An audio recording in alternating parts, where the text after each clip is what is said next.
नमस्कार किसान भाई। इस वीडियो में हम निमेटोड मतलब सूत्रकृमि के बारे में जानकारी लेने वाले हैं।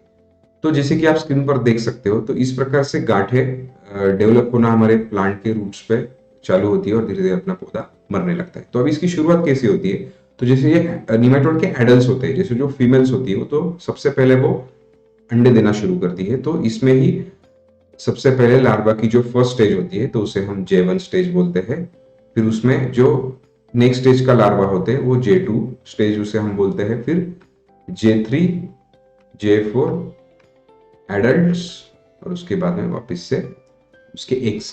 तो अभी इसमें जो सबसे ज्यादा दिक्कत हमें होती है, जैसे कि हम ये स्क्रीन पर देख पा रहे हैं, ये जो होता है ये कौन होता है? Root knot nematode. मतलब ये जो गांठें डेवलप करने वाला निमेटोड होता है, तो इसे हम रूट नॉट निमेटोड कहते हैं। तो अभी क्या होता है, जैसे कि हम इसे अगर एक रूट मान ले, ये जो रूट्स है, तो ये जो अंडे से बाहर आने के बाद में ये जो J2 स्टेज होती है, तो इससे धीरे धीरे ये लार्वा अंदर जाते हैं और धीरे धीरे ये J3, J4 ये सब स्टेजेस यहाँ पे डेवलप होती है और वो उनके सिक्रेशन से, खाने से वहां पे धीरे धीरे ये गांठी बनना शुरू होती है। तो इस प्रकार से जो भी न्यूट्रिएंट्स और पानी यहाँ से प्लांट पौधा लेने की कोशिश कर रहा है वो धीरे धीरे रुकना शुरू होती है और अपना पौधा मरने लगता है। तो अभी इसमें इनके लाइफ साइकिल्स कितने दिन की होती है? 25 टू 30 डेज। अभी अगर टेम्परेचर 25 से 30 डिग्री सेल्सियस है तो ये दिनों में वो उसकी एक लाइफ साइकिल कंप्लीट करेगा। और अगर टेम्परेचर 32 से ऊपर जा रहा है, 38-40 तक जा रहा है, तो लाइफ साइकिल उसकी 8 से 12 दिन तक भी आ सकती है। तो ऐसे टाइम में हमारे पौधे की मरने की समस्या बहुत ज्यादा होने वाली है।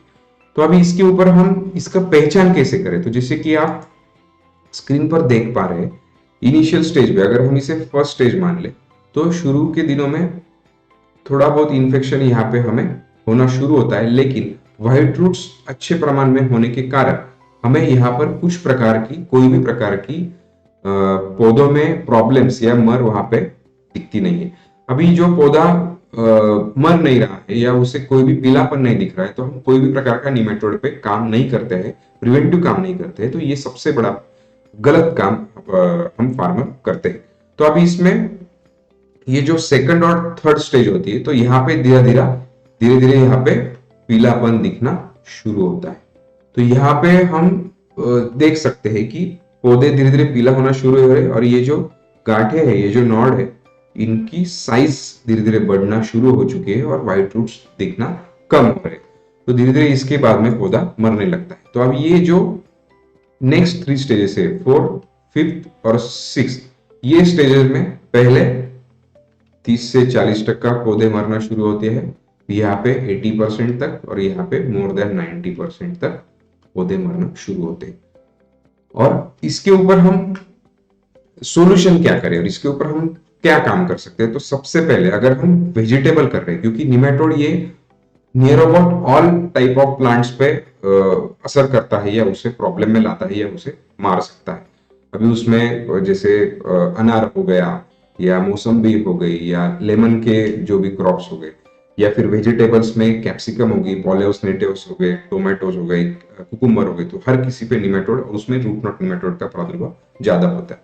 तो सबसे पहले हमने अगर वेजिटेबल्स में देखा जाए या पॉलेओस नेटिवस में भी देखा जाए, तो सबसे पहले हमें निमेटोड टेस्ट करना, जो साइंटिफिक लैब होती है वहां से हमें निमेटोड टेस्ट करना है और उसमें हमें देखना है कि इसकी रेंज कितनी है। अगर 333 के अबव है, 333 से ज्यादा यहाँ पर निमेटोड का प्रादुर्भाव है, तो बहुत ज्यादा समस्या हमारे वहां पे हो सकती है। तो इस प्रकार से फिर यहाँ पर तो सबसे पहले हमें जो मैरीगोल्ड होता है, जो झेंडू होता है, इसका हमें, जो गेंदा फूल होता है उसका हमें प्लांटेशन वहां पे करना चाहिए। हो सके तो 1.5 साल में एक बार, मतलब 1.5 ईयर टू 2 ईयर में एक बार हमें मैरीगोल्ड का प्लांटेशन यहाँ पे करना है। उससे क्या होगा, मैरीगोल्ड जो हार्मफुल सिक्रीशन, ऑर्गेनिक सिक्रीशन जो करता है, जो अम्ल वो सिक्रीट करता है, तो उससे निमेटोड को दुविधा होती है और उसमें कंट्रोल मिलने में हमारे चांसेस ज्यादा होते हैं। तो उसके बाद में हमें हाइड्रोजन पेरोक्साइड का यूज करना है प्लांटेशन के पहले। अभी इसका यूज कैसे करना है? तो 5 लीटर्स पर एकड़ या फिर 1 to 2 लीटर पर एकड़ हमें इसका यूज करना है। अभी ये 5 लीटर वाला कॉम्बिनेशन जो लैब ओरिएंटेड और हाइड्रोजन पेरोक्साइड होती है, जिसमें हाइड्रोजन पेरोक्साइड का कॉन्सेंट्रेशन कम होता है, तो उसमें ये 500 से 700 रुपए में 5 लीटर में मिलेगा, तो इसका यूज करना है। या फिर कोई जो पेस्टिसाइड शॉप्स होते हैं, जो एग्रीकल्चर के हमारे शॉप्स होते हैं, तो वहां पे जो कंपनियों के डेवलप्ड हाइड्रोजन पेरोक्साइड मिलते हैं, तो उसका प्रमाण 1 से 2 लीटर में पर एकड़ यूज करना है। अब इसका यूज कैसे करना है? जैसे हम न्यू बेड बना रहे हैं, तो बेड के ऊपर मल्चिंग पेपर हमें डाल लेना है और मल्चिंग पेपर को दबा देना है अच्छी तरीके से।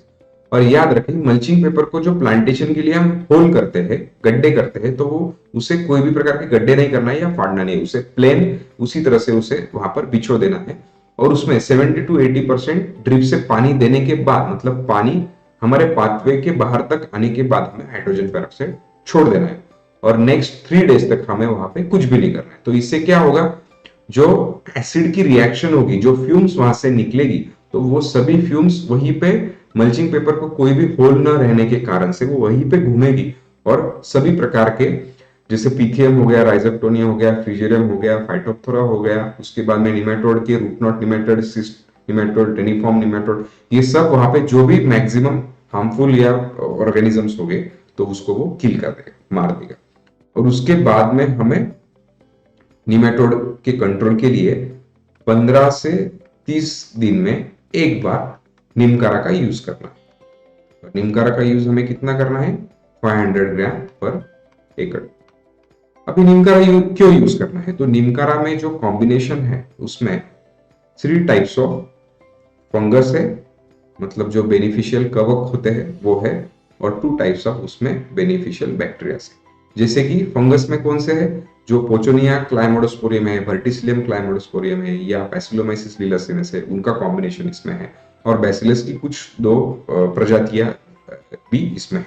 तो अब इसका टुगेदरली फायदा क्या होता है कि ये जो ऑर्गेनिक एसिड्स भी सिक्रेट करते हैं, जो प्रोटीन्स भी सिक्रेट करते हैं, जिससे कि निमेटोड को भी बढ़ने में दिक्कत होती है, तो उस प्रकार से कंट्रोल हमें मिलता है।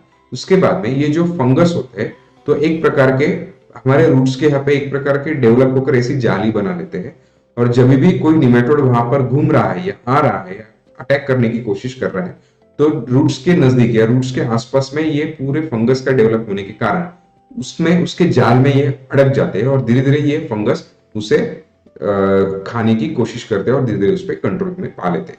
अभी जो निमेटोड या जो प्रेडेटर्स भी है, जो भी बाहर डेवलप हो चुके हैं, बाहर फिर रहे, घूम रहे, हमारे बेड में भी है, तो ये जो बैसिलस फैमिलीज होती है, तो इनको एक प्रकार की फ्लैजिला होती है, पूंछ होती है, तो वो ट्रैवल कर सकते हैं।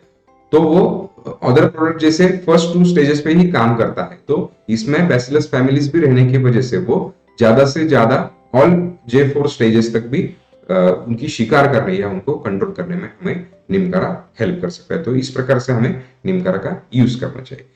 अभी जैसे आप स्क्रीन पर देख पा रहे हो कि ये जो फर्स्ट पिक्चर है और ये सेकंड पिक्चर है, तो यहाँ पर पूरी तरीके से रूट ब्लॉक हो चुका है, और ये आफ्टर निमकारा यूज करने के बाद में आप देख रहे हो यहाँ पे धीरे धीरे धीरे व्हाइट रूट्स भी डेवलप होना शुरू हो चुकी है। तो इस प्रकार से डिफरेंस हमें निमकारा यूज करने के बाद होता है। तो हम निमकारा का यूज हमारे पॉली हाउस में, नेट हाउस में, या ओपन कोई भी वेजिटेबल्स या फ्रूट्स क्रॉप में हम इसका यूज कर सकते हैं।